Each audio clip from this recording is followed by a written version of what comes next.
সামনে ফাজিল পরীক্ষা বন্ধু, বইয়ের দিকে যখন তাকালে আমার মনে হয় আমি সবকিছুই পারি।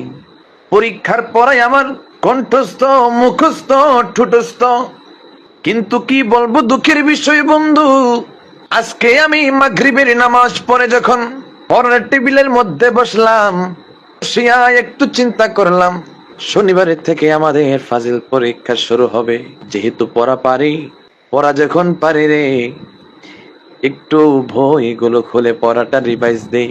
যেই কথা সেই কাজ বন্ধু, সঙ্গে সঙ্গে বইগুলো খুললাম, সাজেশনটাও খুললাম। খোলার পরে যখন দেখি আরবি সব প্রশ্ন রে বাবা, দেখার সঙ্গে সঙ্গে দেখলাম আমার মাথার উপর দিয়ে হঠাৎ করে ঘূর্ণিঝড় আমফানের মতন চক্কর মারলো বন্ধুরে। ও আমার ফাজিল পরীক্ষার্থী বন্ধুরা, হঠাৎ করে নিজের সুস্থতার কথা চিন্তা করলাম। নিজের সুস্থতার কথা চিন্তা করে বইটাকে বন্ধ করে দিলাম, সাজেশনটাকে বন্ধ করে দিলাম। বন্ধ করে দিয়ে রে বই এবং সাজেশনকে তাদের আপন জায়গার মধ্যে রেখে দিলাম।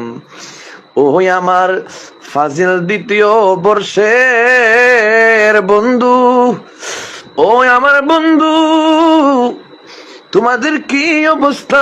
পরীক্ষার প্রিপারেশন কেমন? জানায়ো জানায়ো জানায়ো বন্ধুরে, একটা বার তোমাদের প্রিপারেশন জানায়ো। সুবহানাল্লাহ, মাশাআল্লাহ বন্ধু। ও বন্ধু, যে কোকিল কণ্ঠ সুরে তুমি আমাকে তোমার ফাজিল পরীক্ষার কথা শুনিয়েছ, বন্ধু তুমি শুনে রাখো, এমন কণ্ঠ দিয়ে যদি তুমি ওয়াজ করো রে বন্ধু, শুধু ওয়াজ নয়, মানুষের অন্তর সহ ওয়াজ হয়ে যাবে।